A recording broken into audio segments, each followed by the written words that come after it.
The bizarre story of, quote, missing Hawaii woman Hannah Kobayashi is just getting weirder. 3 days after arriving on a flight from Maui, the 30-year-old was observed in new surveillance footage at Union Station in Los Angeles buying a bus ticket to the U.S.-Mexico border on November 11th, the same day she stopped replying to messages from her friends and family.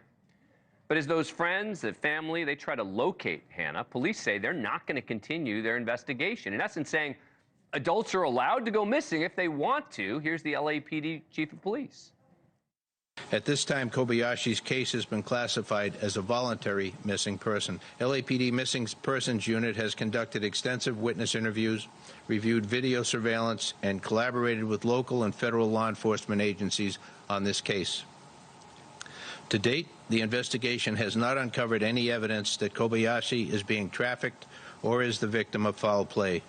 Yeah, foul play or not, there has been tragedy. After traveling 2,500 miles from Hawaii to L.A. to help in the search for his daughter, Ryan Kobayashi, Hannah's 58-year-old father, found dead in an apparent suicide, reportedly jumped off a parking structure near LAX on the Sunday before Thanksgiving.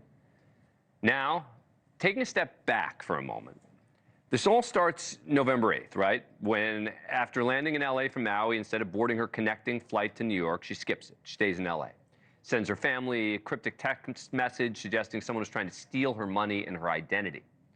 Next couple of days, she's in L.A. She's visiting touristy sites like the Grove Shopping Center. On November 10th, she shares this photo on Instagram from the Nike store. November 11th is the last time anyone hears from her as she texts her mother that she still hasn't reached New York. She also, though, sends a series of texts to friends that read, quote, I got tricked pretty much into giving away all my funds for someone I thought I loved. I've been on the streets. With no other details, the LAPD was asked about those text messages. I think some of the communication can be interpreted a number of different ways. So at this time, we're not able to interpret those communications without having Hannah present to explain, how she felt when she sent them and what the specific meanings were for those messages. And according to police, more surveillance video from November 11th show Hannah at a downtown LA metro station with an unidentified person who she met at LAX, and the LAPD found that person. We have identified that individual. That individual was cooperative in the investigation. That individual cooperated by allowing himself to be interviewed with his attorney present and family members. He gave a full disclosure of the entire sequence of events. We utilized independent investigative techniques to verify his story, and it fully checked out. All right, so remember, so it's November 11th, she's cutting off contact. Tuesday, November 12th, 12:13 p.m., video shows Hannah cross the U.S. border in Mexico.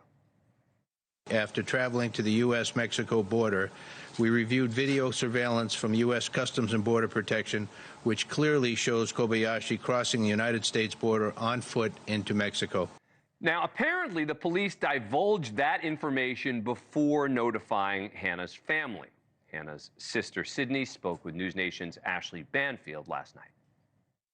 We literally found out the same day that they released this press conference, which wasn't even ran by us, and that's where they decided to let us know.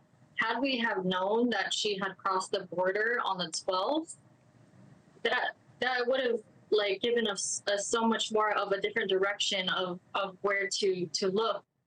But the family also not convinced that Hannah seemed, quote, unharmed. They remain worried that she is in danger. She's always checked in, and this is just absolutely out of her character.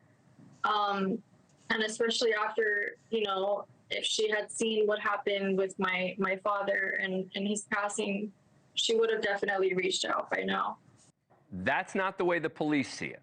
The police say there were some indications that being out of contact could have been her plan the whole time.